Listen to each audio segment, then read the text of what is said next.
Hi everyone, welcome to tonight's webinar, Venezuela's elections, the Eyewitnesses report back. My name's Sarah Woolley and I'm going to be chairing tonight's proceedings, and you will be glad to know that we recognise how hot and sticky it is out there.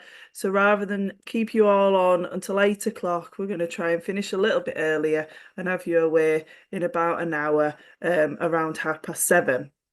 So Venezuela went to the polls on the 28th of July for the presidential election, and today we're going to hear from a range of international speakers who were present at that election and can give us a unique eyewitness account.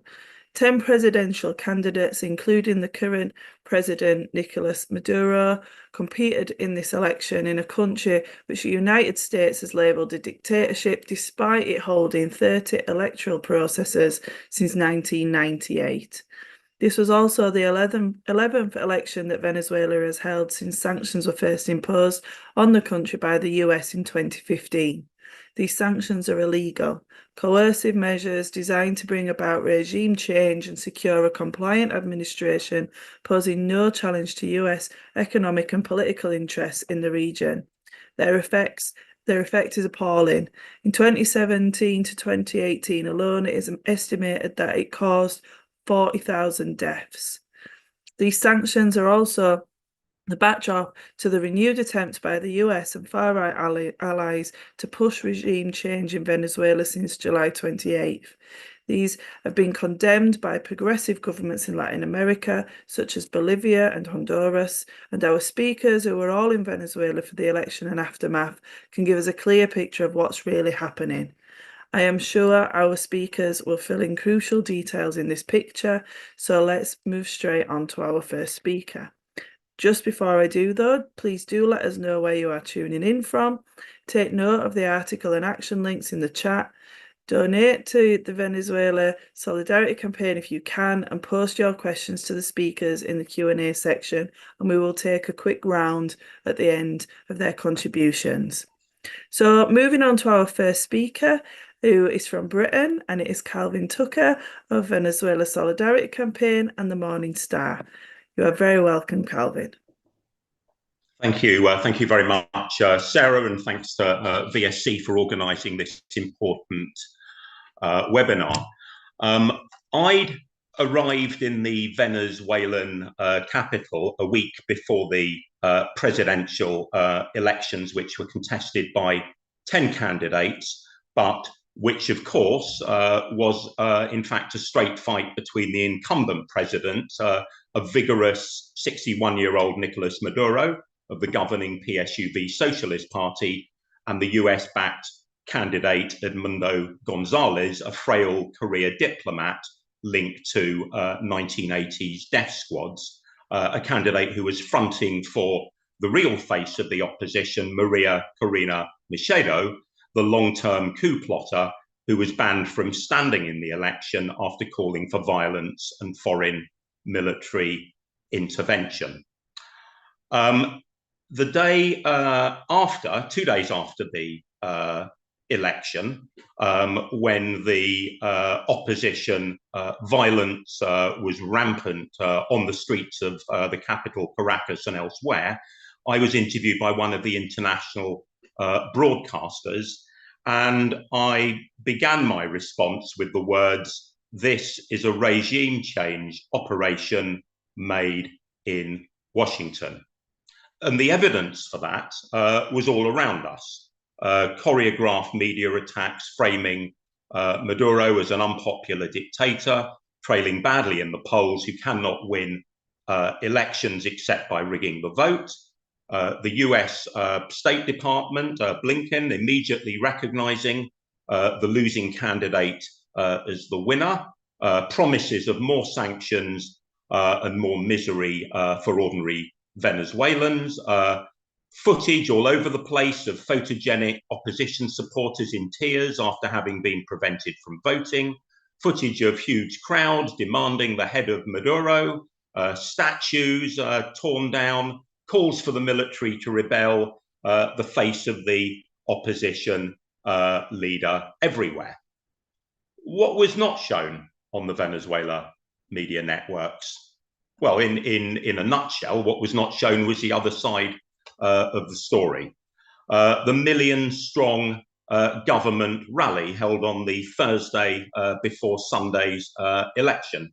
I actually attended both rallies. I went to the undercover wearing white. In fact, I think probably the same T-shirt. This is the colours of the opposition. I went to the opposition rally in East Caracas, held in a place called Las Mercedes, a very upper and middle class part of Caracas. And I have to be fair, their demonstration was impressive. I would put it at 50 to 100,000 people.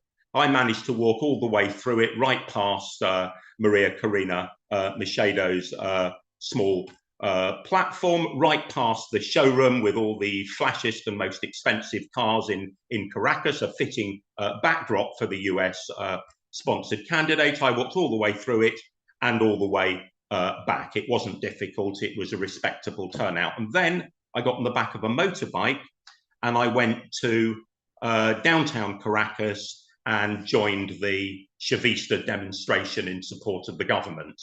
And when I arrived, I got off the bike and I went down a street, and I actually thought that was the rally itself. And I thought, not bad, it's about the same size. And then it dawned on me that was actually a side street. And there were side streets like that going all the way through into Avenida Bolivar. And once I got onto the main road for the rally, this was clear to me. This was Iraq war size demonstration. It had to be at least 1 million people, and I fought my way through right to the front of the platform. I haven't seen a demonstration of that size in 20 years. That was missing. That side of the story not told.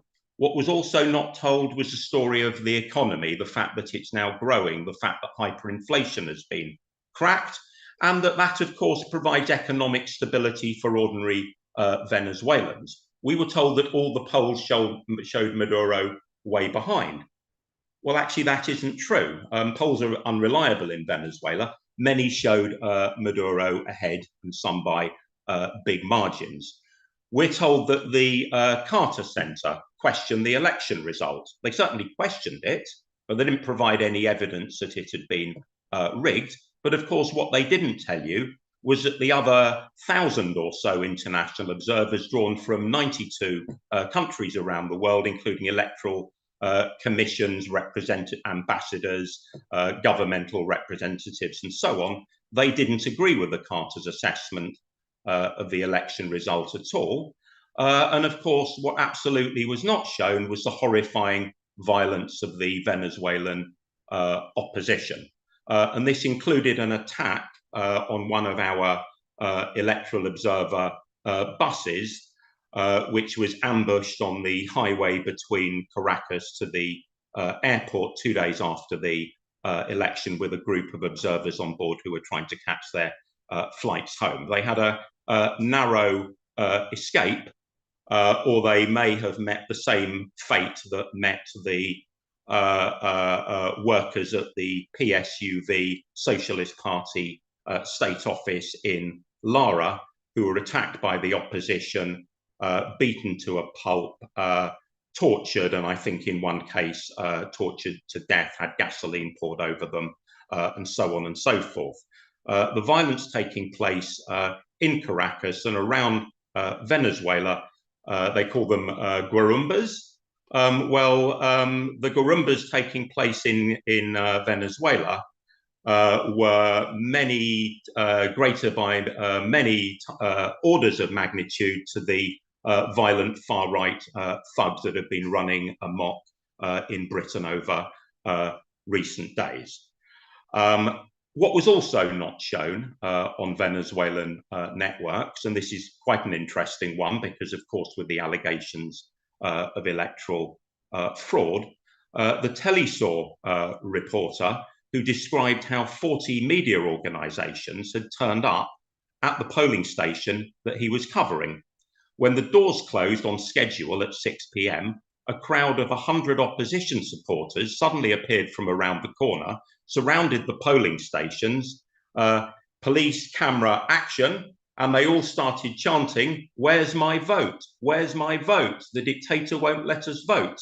And then they attacked the small group of police, presumably in the hope that they'd fight back and create another photo opportunity.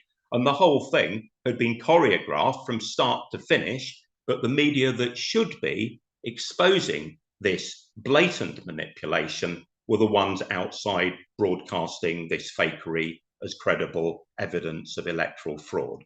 I'm sure I've run over my time, so I'll just finish now and hopefully pick stuff up in the discussion to come.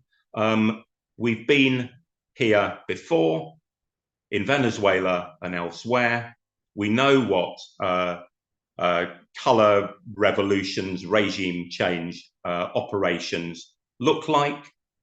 We know how this works, and it's the responsibility of the solidarity campaigns and our friends and comrades in the trade union movement and the wider left to tell the truth about the current situation and to campaign to lift the draconian sanctions on Venezuela and in Britain demand the return of the £2 billion of Venezuelan gold that the Bank of England is still holding. Thank you.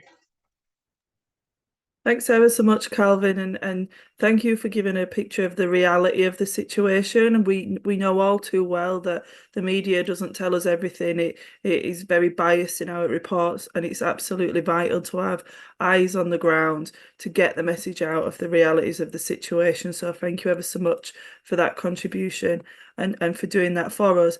Can I just say it's fantastic to have so many people online with us. We've got people from Liverpool, Edinburgh, London, Derby, Cardiff, Chelmsford, Belfast, Glasgow, Manchester and Stockport, and international guests from countries such as Norway, Chile, and even the USA. It's brilliant to see you all and that you're all here with us this evening. We're now going to have a short campaign plug from Fraser Maguire, who's a volunteer with Venezuela Solidarity Campaign. Thank you very much, Sarah. That's fantastic. And a massive thank you to everyone for watching this important and timely event as well. It's been a very hot day, so it's brilliant to see so many people attending. So as Sarah said, I've got a few important messages for everyone watching. The first of which is asking people, if you're able to please donate to the Venezuela Solidarity Campaign. A link to donate is going to be posted in the chat below. The vital work of solidarity campaigns has never been more important, and hosting events like tonight, which provide such an important space for this discussion, especially in the absence of it being held in our media, is so important for our movement. But the digital infrastructure for this really isn't cheap, and we absolutely can't do it without you, the people watching. So please, if you're able to donate whatever you can, we've got a target of raising £6,000, of which we're well over halfway, but we still need that support. Would be fantastic. And if you can go to your trade union branches as well, any support you can do is really important.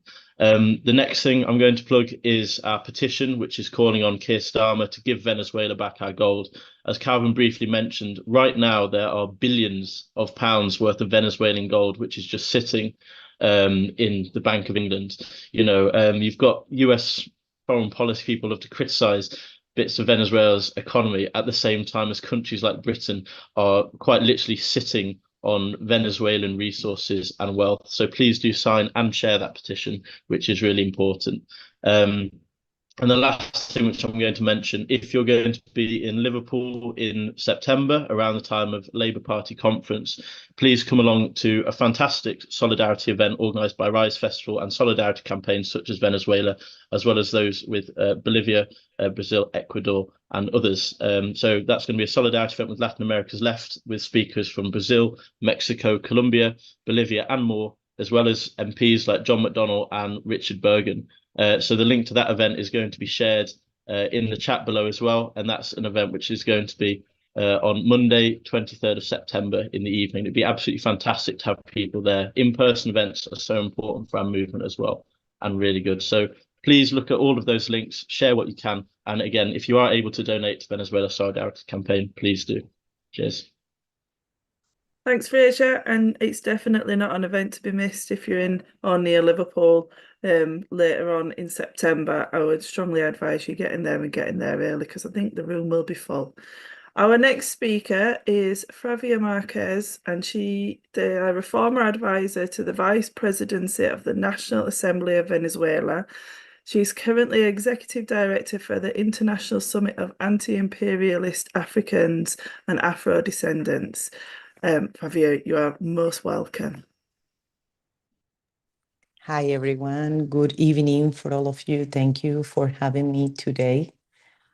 It is a pleasure for me be able to be here today with you, telling you some of the truth that Calvin already mentioned in his speech.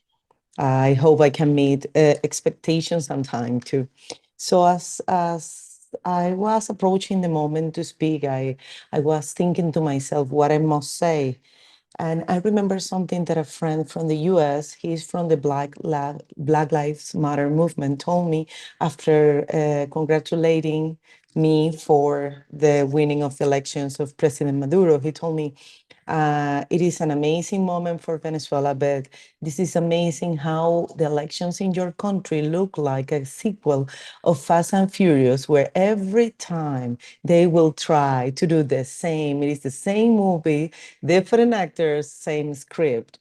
I am sorry about that. I know how my country is, but we are in solidarity with you. And that's part of I want to share with you all. About what happened after the results were announced by the CNE, the official results. We have more of the same attitude that we have seen in the opposition in 2014, in 2017, which is like unscripted, actually, as my friend said. We have calls for vandalism in their speeches. We have vandalism of public property, hospitals. This time it was hospitals, new unit bosses who are free to the people. They went and tried to smash status of Chavez, even indigenous leaders from Venezuela in several cities. And also this time they show their fascist face even more open, because they even went after PSUV and left leaders from political movements that support Nicolas Maduro. They throw rocks on their houses. They start harassing them through messages, through social media, just in one day. That all happened only Monday 29. That was amazing. That was challenging psychologically and emotionally for a lot of families, for common people. And of course, they were calling on not recognizing the results. They also tried to implement the same strategy to kill government supporters and citizens in general, because they try to put along the streets, like in the guarimbas, like Calvin explained, these wire cables that they put across the street. And one young woman died in La Guaira, which is 45 minutes from Caracas, very close during the night, because when you are in a motorcycle and you try to cross through the street, you won't see the wire cable in the night. And of course, once again, we saw how the US had a narrative changing from 7 p.m. of July 28 to 11 p.m. the same day and the days after. Also, at the beginning, Vice President Harris was like, well, we will keep working with the Venezuelans, citizens for their freedom, blah, blah, blah. But then they start changing their narrative as the Venezuelan opposition called for fraud, for not recognizing results and being more aggressive, saying that there should be a transition, a peaceful transition of power according to the results. Results that were not from the official source, the CNE, but some tallies that were published, supposed tallies published online by the opposition. That is not regular in Venezuela. We don't do that. In any of our 22 elections, we have done that. Even when the opposition have called for fraud, that had not happened before. And of course, the CNE, as you may know, the webpage suffered a massive hacking attack, which is still not allow the CNE to publish the results because it's not sure, it's not secure. So if they open the webpage, if they could open it and publish it, probably it will suffer another attack. There have been official officers explaining how was the web attack. It was like the whole population of the country tried to enter the web page at the same time, and of course the server went down. And this caused this blackout, this brief blackout of the information most of Venezuelans were used to have, like in 48 hours, which is not the tallies, but all the results, table by table, school by school. So that's what that chaos they were expecting to happen. And why I say opposition was expecting this to happen, because there was a signing agreement with all the opposition candidates. There were more than 2 candidates for these elections. And this agreement was signed with the CNE. And in that agreement, every candidate except Edmundo, which is Maria Corina's puppet, signed the agreement. They went on television and they gave an official statement saying, we didn't sign that agreement, and even more, we won't be recognizing why the authority, the chief of the electoral power, will announce as a result. We will only trust the tallies. This was more than 10 days before the election. So they knew something was coming, and they will use that tally that is given to all the witnesses of all the political parties after the poll stations close. My minutes are ending, but I just want to tell you also that President Maduro, trying to use the legal means and to prove that the rest of the actors have not the same, they don't have the same opinion as the opposition, and they also have their tallies, and they can also say, hey, I have a discrepancy, this is not right. So he went to Supreme Court and request a contentious electoral appeal, an appeal presented to the Supreme Court by the candidate, Maduro as a candidate, on the official results that are being questioned by the opposition. That was a week ago. So the last week, all the opposition candidates went to as witnesses to talk and to give their proof, all the data in physical copies to the Supreme Court, except, once again, Edmundo Gonzalez or any other representative of that political party. And until now, the process that the Supreme Court is now advancing. They are reviewing all these official documents. They have 15 days to give the decision, to express the official decision. But until now, they have found no proof of discrepancy or any other proof that shows that there is a different result. And the result was 6.4 million for Nicolás Maduro, 5.3 million for Edmundo.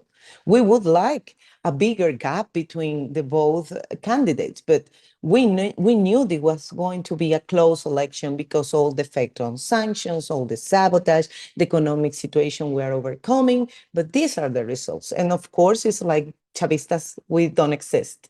They don't visibilize us. We are all paid to march, to vote, to everything. It is the same narrative since Chavez was alive. So I will leave it there. Do not take in more time. Thank you very much. Thank you ever so much for that fantastic contribution. And I loved how you started it with the reference to The Fast and the Furious, because sometimes, it's important to describe things in a way that people that don't have any comprehension would understand. And yes, it was a cheesy film series, but I do like the way that you did that, and I kind of engaged. But thank you for that brilliant contribution and for joining us this evening. Unfortunately, we received apologies from our next speaker, who was due to be Roger Harris from the USA. He sends his solidarity, though, for the meeting. So we'll move straight on to our next speaker, who's a great friend of the campaign. It's Venezuelan journalist and filmmaker, Carolina Graterol. You're very welcome, Carolina. Thank you very much, and thank you for this invitation to talk to you about my experience. I went also with Calvin, with 910 people actually, to see the elections in Venezuela. And I wanted to mention a couple of things in relation to what Calvin said. The Carter Foundation actually abandoned the country before the elections took place, contrary to what they have agreed with the government. And according to the government, the statement that they presented was drawn a month earlier. So we can see how the campaign against Venezuela started a while before, obviously, the election. Another thing is I think there's over 2,000 people detained for these terrorist attacks that happened on Monday, Tuesday, Wednesday, and the first 72 hours or 48 hours or after the elections. And from all these people that they took, many young people, 80% didn't vote in elections. So that gives you a little bit of an idea that it was an organized attack. Another information that the government collected is that these groups of people were trained in Peru, in Colombia, in southern Texas, and I think in Chile as well, to create this kind of mayhem, especially in 2 days, the 2 days after the elections. And indeed, when we talk about the type of guarimbas or the type of attack they were developing this time, we could see that there was obviously money involved to pay these people. They were receiving up to $150 a day to cause mayhem. And they were paying young kids, minors basically, to help them with some of the attacks. And another thing which is very interesting, they went to the poor areas to get these young people. There was an intent to continue with the guarimba events. And I remember a friend who mentioned in Bello Monte, which is a kind of middle-class area, some young people tried to put these wires against the street and put fires, and actually the neighbors that were there sent them away and didn't let them do that. So it's a very interesting how this attack happened. Obviously, there was a concerted attack, not just against the infrastructure of the country. There also 8,000 families of leaders of the PSUV, which is the Partido Socialista Unido de Venezuela, which is Maduro's party, one of the parties that supported him, the main one, obviously, and were harassed and threatened. And this information of the email addresses, the mobile phones, came through WhatsApp. I think it's important to look open a little bit and realize that the attack that Venezuela received was not just a cyber attack, which Fravia explained a bit, but also they were trying all the recipes at once, you know. The cyber attack was one down, the media narrative. And one thing that Calvin mentioned about this setup with these oppositions demanding to vote was very interesting. I think it was Maduro who said it in one of his talks after the elections, that they noticed that all this media was ready to record these supposedly opposition members not being able to vote, but in that group it was Bloomberg. Bloomberg has had a cameraman there, and when you think, hang on a second, Bloomberg doesn't have a channel, they don't transmit, they've never done it before, and that's when you realize it was a setup operation.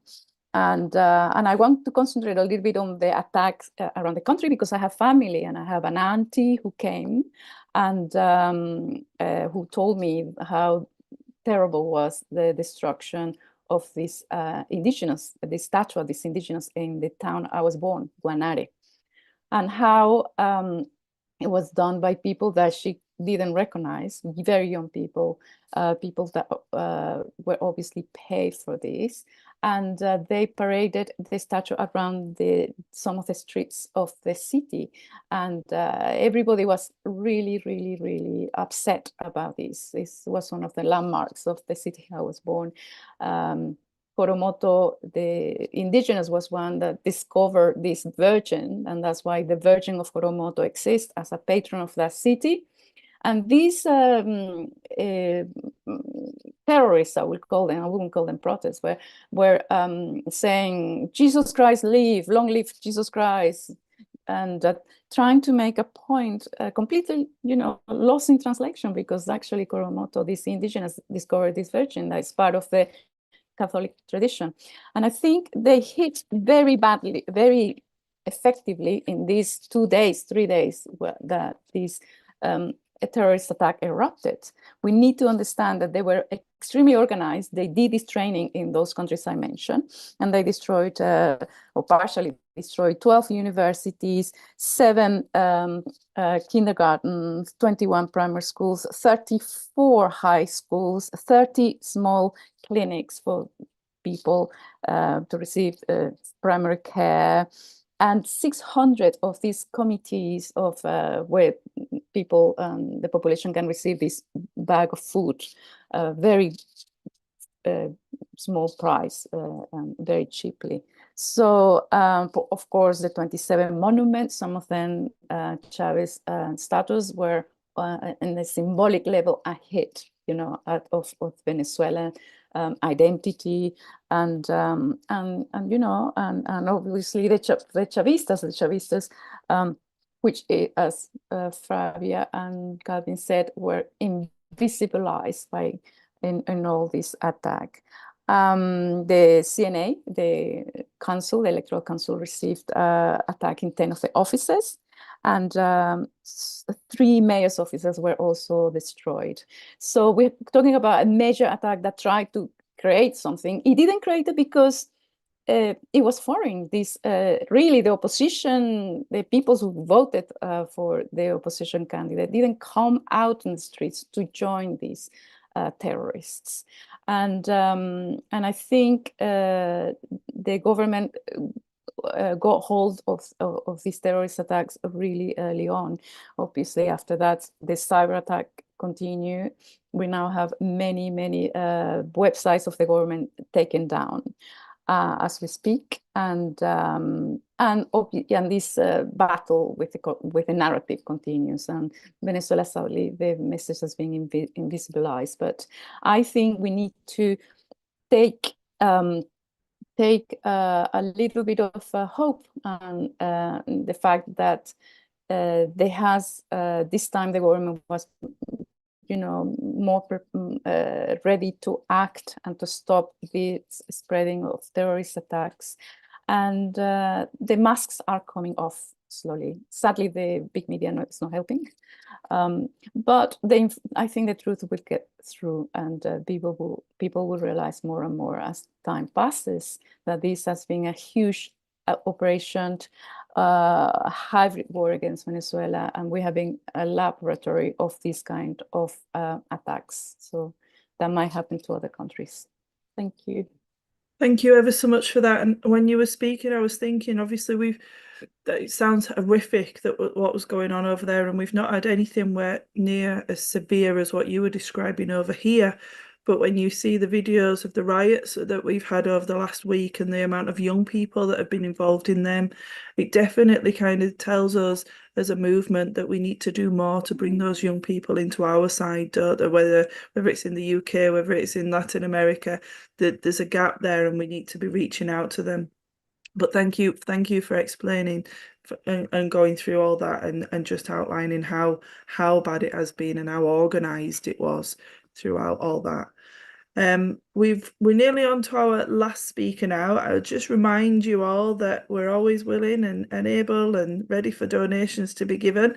Thank you to everybody that's already made a donation. We've raised over £120 already during the event, which is fantastic. But there's always room for more.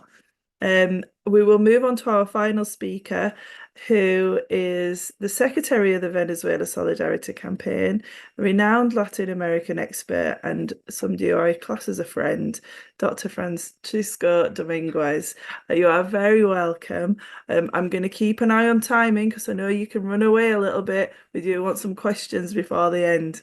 Yeah. Welcome, Francisco. Thank you. Thank you. I think you should punish me for a crime when I commit it. But thank you very much for this meeting. This is really good. What I want to do is to discuss the nature of the operation, and then tell you what I saw myself. We arrived there, when I arrived there on the 23rd of July, and 23rd, 24th, 25th, and so on, everything was totally peaceful. There was no complication, no problem at all, no violence, no tension, no complication. The election took place in a very nice environment, very peaceful environment. When we went to visit some of the polling centers, part of the group I was part of, the same thing. The number of people that were queuing up was gigantic in many places. I think we visited 5. And the atmosphere was quite nice, was very friendly, festive. There was no complication. People were queuing up, and because of the number of people, it was a bit slow, but, we went in, we saw people. I remember shaking the hands of the representatives of, well, first of all, of the election officers, and then of the representatives of the Chavismo, including representative from the party of Maria Corina Machado, saying, thank you very much for allowing us to be here and to observe the process and so on. That was totally fine until next day. The day after, suddenly, our hotel was surrounded by a bunch of thugs, of about 400 of them. And they began to attack a couple of National Guard officers that were there outside. And they came to the hotel, and we expected the worst. I don't think they realized we were there. Many of us were, invited by the National Electoral Council, were international observers. And what they did, they brutalized one of the National Guard officers really badly. We saw this from the windows of our rooms. And then they got his motorbike and they set it on fire immediately, and they were blocking the main road of the hotel where we were. So I could see with my own eyes what was happening. If they realized that we were there, I don't think I would be telling this story. I would be telling a different story. Thankfully, it didn't come to that. I think what we are in the presence of, in the case of this particular election, is a coup d'etat of a new kind, which is the United States organizing or trying to carry out. The situation before the election, let's say 3, 4, 5 weeks before, in the case of Venezuela, was dominated by a bunch of terrorist attacks. There were plenty of terrorist attacks. Places for the storage of food were bombed or set on fire. Several electric towers were also dynamited. Bombs were used. And there were plenty of terrorist attacks. Even one of them in Táchira was quite significant. It appeared on television, and it was reported by I think it's the governor of that area, Freddy Bernal, who showed 6 individuals who had been arrested because they had special cylinders with special gas. I don't know what gas it was. They had 3 of them. They had weapons of every imaginable kind. And the intention, according to what Frederick Bernal reported, was to actually blow up several electric towers in that region, leaving, according to him, something like 5 states of the country without electricity. And the intention was to weaken as much as possible the electricity system, because the real target was actually the National Electoral Council's digital center. He said that if you were to look at the lethality of the 3 cylinders, this was equivalent, according to him, who is a military person, he knows what he's talking about, equivalent to 750 kilograms of dynamite, TNT. So you can imagine these people were very serious. 2 of the arrested were Colombian paramilitaries. The other 4 were Venezuelans who have been obviously contracted. So that's the first part. The second part is that I noticed, because I follow Venezuelan developments literally daily, I noticed that there was a monstrous media campaign that had been going on for months. And what was surprising about it was the level of homogeneity of the media, from the most reputable to the most loathsome, were saying exactly the same message. You know, the elections are rigged already. Carolina, Calvin, and Fravia already mentioned what it was, but there was 2 particular parts of it which they really focused on. One was that they distorted a phrase from President Maduro when he said that the election could produce a bloodbath. And they said, basically, knowing full well that this is not what the president meant, that Maduro threatened that if he were to lose the election, then the government will engage in a bloodbath, which is totally untrue. What he said was this. He said, if the opposition were to win, which is impossible because of the support of the people, then they'll apply policies which are so brutal of the type that have been applied in Argentina under Milei, and as a consequence, the people will react to protest, and they will be met by a very brutal response, and that is what will produce a bloodbath. The journalists, 1,326 of them were there. They knew exactly what he said, and yet they lie all the same. So you could see that something very serious was going to take place. The second part of the message, the narrative, was the following, which I think, in my view, may have had much more impact than the traditional media demonization campaign. And they reckoned the following. They even quoted some posters saying that if Maduro were to win, there will be an exodus of the population by millions of Venezuelans. And in one poll, they quoted a pollster saying that 40% of the population would actually leave Venezuela were President Maduro to win. 40% of the population is 12 million Venezuelans. This is delirious. But obviously, the pain of the first exodus, which was really painful for everybody, you know, families left, children left, the son, daughters, fathers, and so on. They went to many other places where they were treated very badly and so on. This has been a very painful experience for the population as a whole. So when you are hit with the information that perhaps, you know, 12 million more of them are going to leave, then that's something. So the idea was to create fear, massive fear in the population as part of this campaign of demonization. And this was supplemented by a media campaign of the social networks, which is a campaign of hatred. I mean, really nasty, millions and millions, this is no exaggeration, millions and millions of hatred messages of every kind were literally being spewed every second of the day, 24/7. Really intense, it was intoxicating. And you can imagine when you're bombarded with that literally every second, and thousands of people actually receive threats because they happen to be supporters of Chavismo and so on.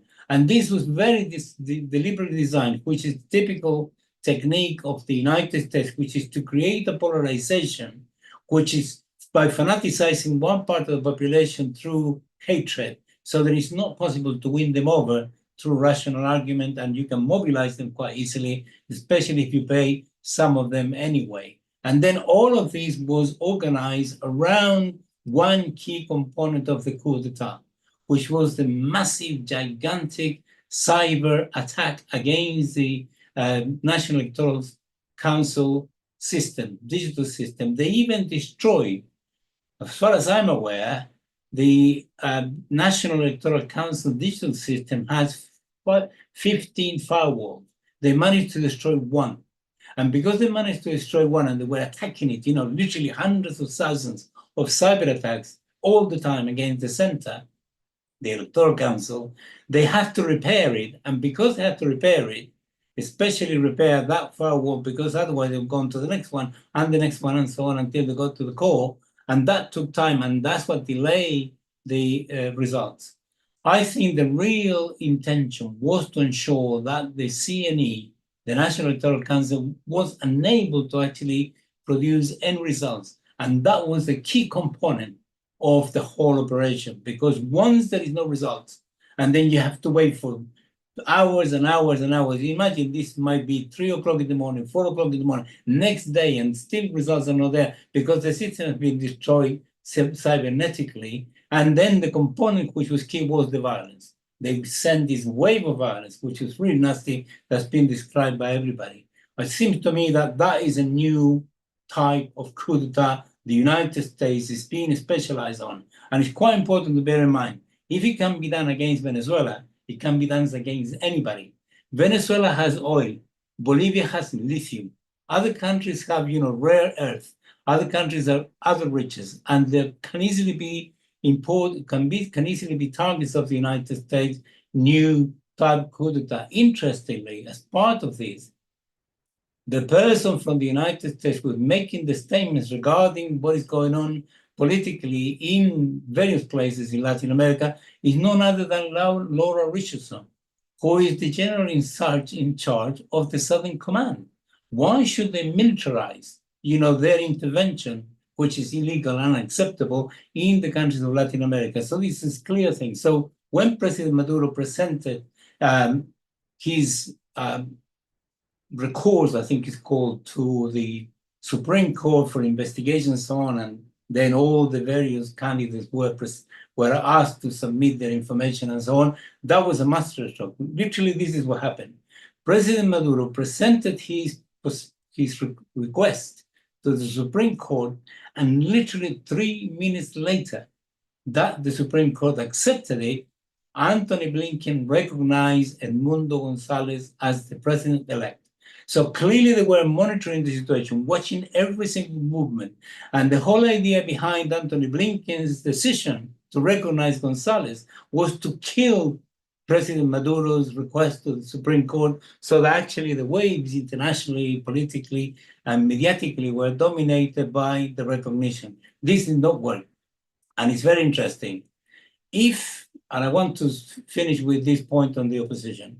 The opposition claims that they won with 70% of the vote. Okay. If you win with 70% of the vote, why on earth haven't you presented the evidence? They have been requested several times already. They produce a fake website with false information, where the maximum they presented was something like 9,000 out of a total of 30,000. And they keep saying that they won, and yet they failed miserably to present the information. I think it's quite important, that Venezuela and the Bolivarian government should be congratulated for having been able to hold another democratic instance, another election successfully, and then in these very difficult circumstances. Interestingly, and I finish with this, although Anthony Blinken recognized publicly Edmundo Gonzalez as president-elect, 2 days later, they backtracked. They said, actually, we're not in a position yet to recognize. In my experience of the United States, and I've been following them for some time, never, ever the United States have backtracked. Interestingly, the fascist government of Milei in Argentina, who also recognized Edmundo Gonzalez immediately after the United States backtracked, they also backtracked more or less with exactly the same statement. So this is very important. So therefore, what we need to do is to redouble our solidarity, not wherever we are, because if it can be done to Venezuela, it can be done to everybody else. And now we're in the process of interesting developments in Latin America from a progressive point of view. There is plenty at stake. So defending Venezuela and Venezuelan democracy is the equivalent of defending democracy in Latin America and defending a multipolar world, which is much better than the one dominated by the United States. Thank you very much. Thank you ever so much, Francisco. And you're absolutely right. International solidarity is fundamental to everything that we do. And when you were talking about the elections and saying they won when they clearly didn't, it's definitely the USA playbook, isn't it? Because I remember a past president-electee that didn't win, that's standing again, that said something very similar. So it's definitely there. It's definitely their playbook. Thank you for everything that you do to highlight the issues and to build up that solidarity. So we've had 4 questions. So I'm going to read them out and then bring the speakers in back in turn. Some of them are specific for specific speakers and some of them aren't. So please pick up whichever you feel comfortable. We've got about 10 minutes left. So there was a question from Russell on Zoom. I think it has been covered, but I know Calvin might be able to give some more clarity on that. And Russell says, I hope someone will address a recent Guardian article claiming that they have seen the evidence from opposition copies of voting tally sheets proving that the opposition had won the election. So that's the first question. Question from Katerina on Zoom.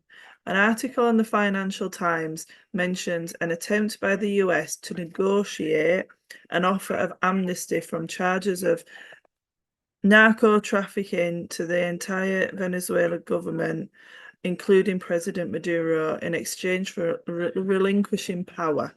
How serious is this new lawfare attack? And apologies, the kids have just decided to learn how to scream outside. So if you can hear that in the background, I am sorry.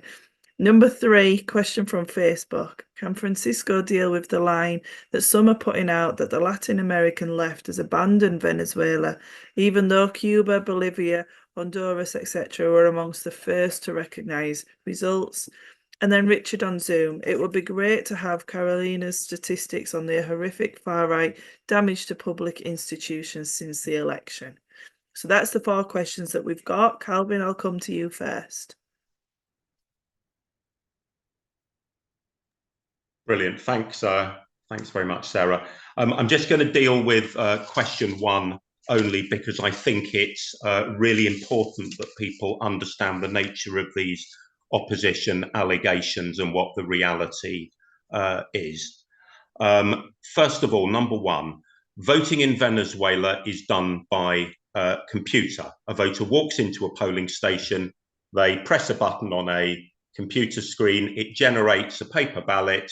They pick it up, walk back from behind the screen, pop it into a ballot box, carry out a fingerprint and signature checks, etc., and leave. All of this is witnessed in front of polling station officials and, critically, witnesses from both the opposition and government supporting political parties. At the end of voting, which is 6 p.m., the polling stations are closed, and the computer result is pulled off.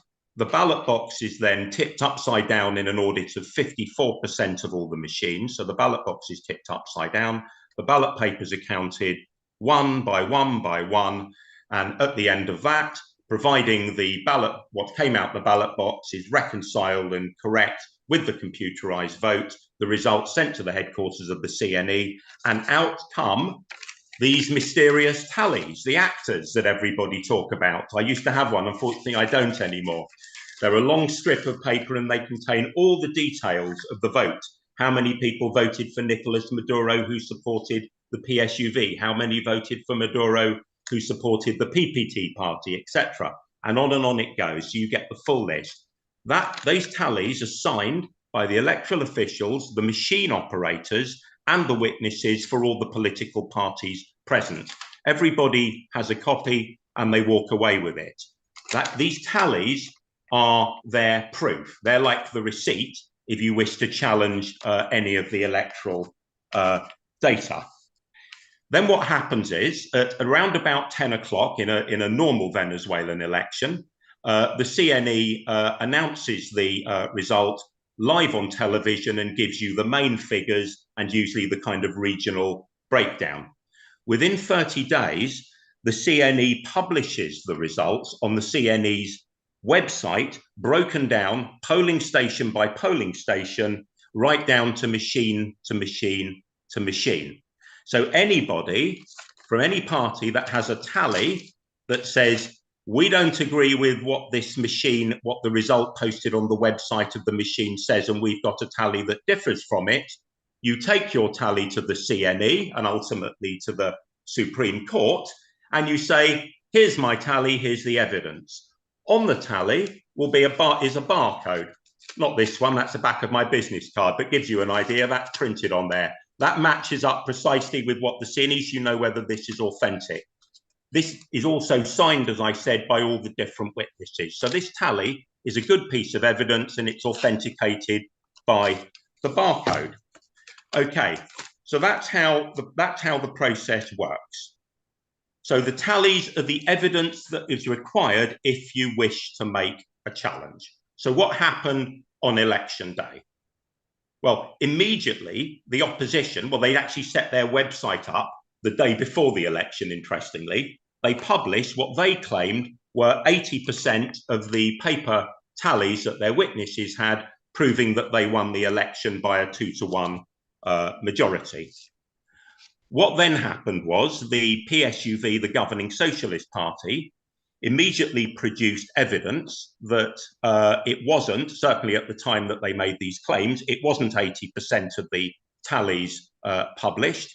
It was 30% of the alleged tallies published. 30%, 80%, they're two very different figures. You won't be reading about that in the media. But of the 30% that were published, there were a huge number of irregularities.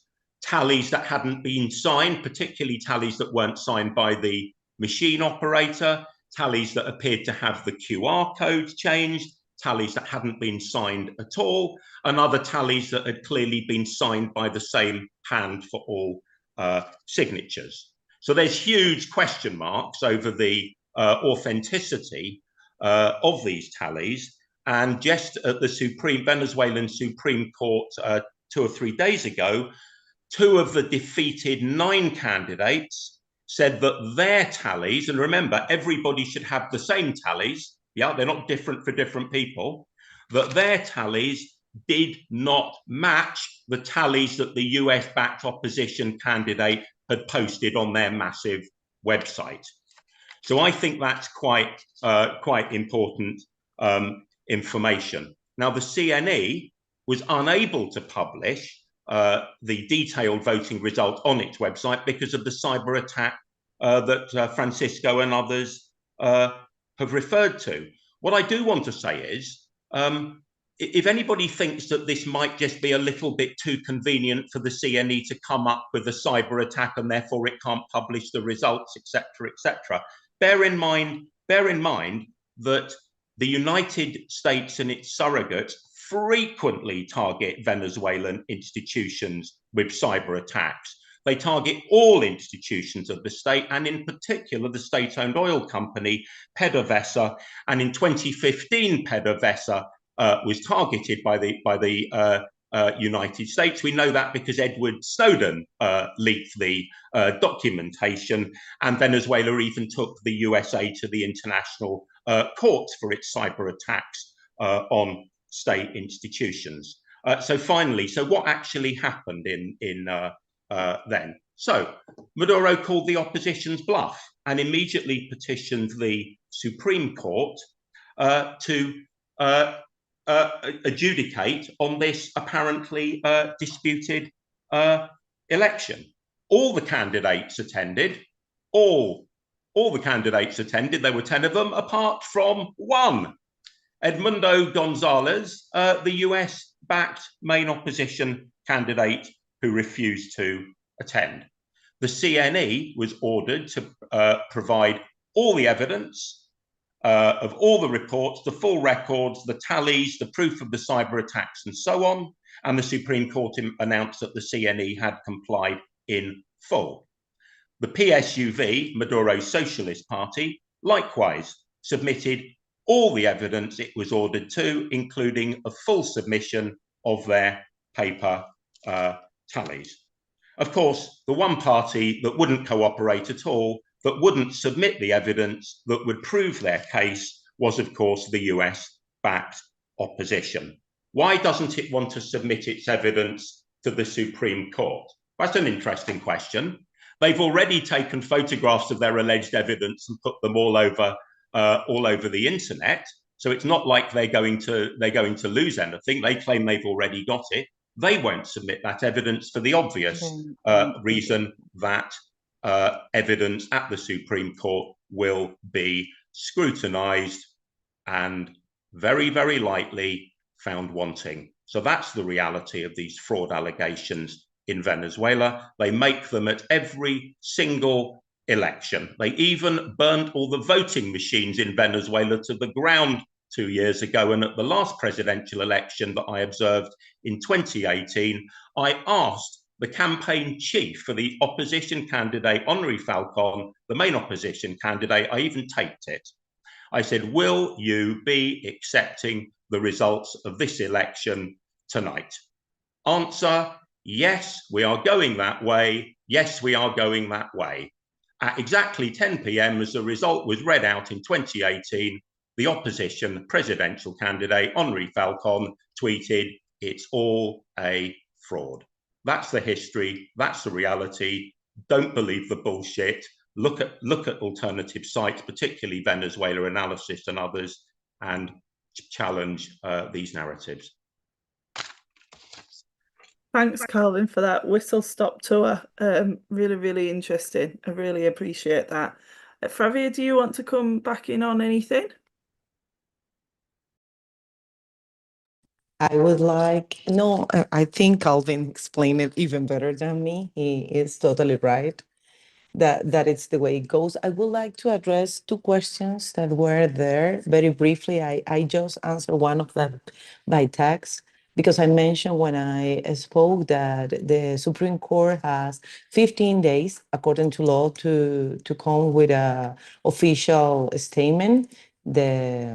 The answer, and it could be 15 days more. They could add it according to law, but we hope between these 15 days would be the result. And also, there was one person asking about this Wall Street Journal article that mentioned that the United States offer amnesty or some kind of deal to President Maduro. The State Department spokesperson already denied today. Vedant Patel said it's not true. Of course, they haven't offered anything to the president or any other person in Venezuela. And once again, they are calling to this pacific, respectful transition according to the electoral law. But they also add that they are, evaluating the options to pressure Maduro in order that Venezuela comes back to the democratic ways, and they are thinking about, upcoming measures to pressure, supposedly. So that's what I wanted to answer from the questions. If you want me to answer anything else, I don't know. No, that's perfect. Thank you ever so much. Thank you. Carolina?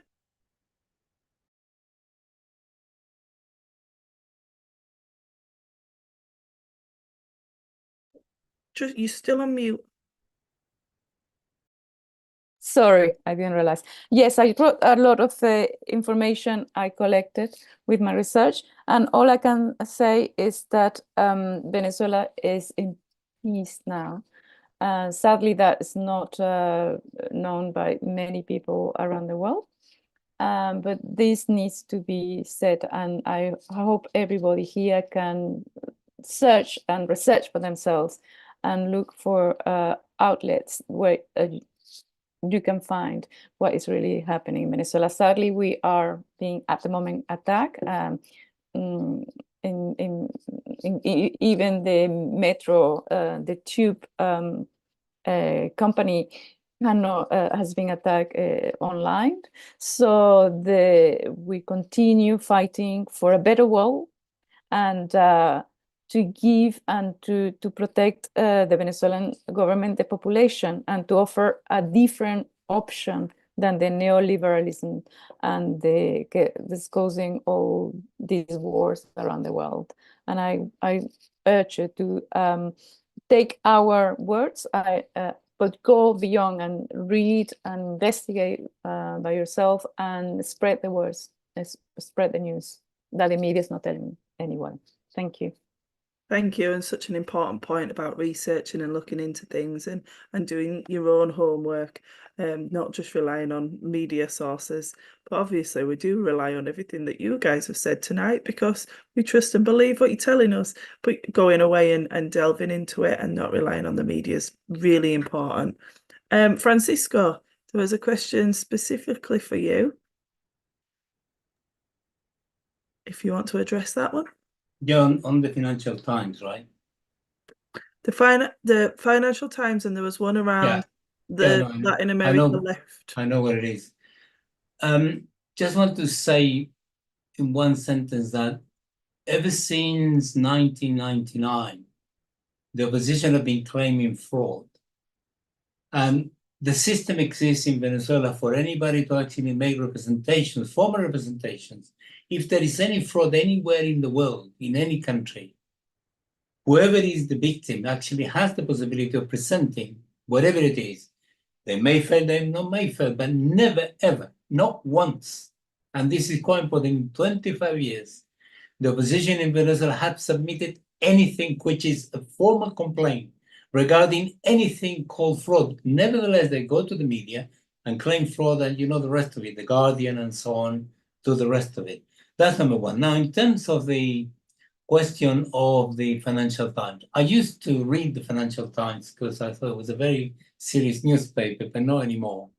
This is really low-level stuff, quite frankly. The Drug Enforcement Administration produced a report a couple of years ago saying that 92% of the cocaine which is consumed in the United States come from Colombia. That's their statement. There is a report we have a copy of, and that is totally clear. So there is 8% left, but there is also Mexico, which is a very big source of drug to the United States. So Venezuela is not guilty at all of anything. Furthermore, the United Nations Office on Drug and Crime, which actually monitors the whole question of drug trafficking and so on regularly and produces a very long report, very detailed report, one of the most reliable reports on the matter in the world every year, which people like me read, has actually certified that there are no illegal cultivation in Venezuela for 9 to 10 years already, consecutively. So that's totally clear. More importantly, the United States established 7, if not 10, US military bases in Colombia in order to fight drug trafficking. That was the excuse. I think the intention was to invade Venezuela if they could. But ever since, this was in 2009, ever since they installed these 10 extra US military bases, which literally turned Colombia into a aircraft carrier of the United States, the increase in cultivation as well as in production of cocaine in Colombia has increased by 40%. So how can anybody claim that Venezuela is an aqua state that is guilty of this? I think it's a part of the operation, the media operation, which continued, which is to say, given that it was defeated, given that it is defeated, so we're giving them a way out, it's totally fake. We should pay no attention to it. Maduro has been totally clear every single day, and they feel very robust. His responses have been more or less, go away, leave us alone, we know what we're doing. And the most important thing of it all is that peace is being preserved. Had the opposition won, look at what they've done every time. In 2014, Guarimbas, that is to say, street violence for 6 months. In 2017, Guarimba, street violence for 6 months more. On this occasion, it lasted only 4 hours. So that is an idea of how strong the situation is, even though the votes do not certify this. Because one thing is that Edmundo Gonzalez got a substantial amount of vote. It doesn't mean to say that all of those who voted for him actually are prepared to engage in this violence. Only a small minority. And the very fact the United States backtracked on the recognition of Edmundo Gonzalez is a clear indication of this. In fact, just to finally prove the point, Edmundo Gonzalez sent the first letter to the government, to the National Electoral Council, saying, Edmundo Gonzalez, president-elect.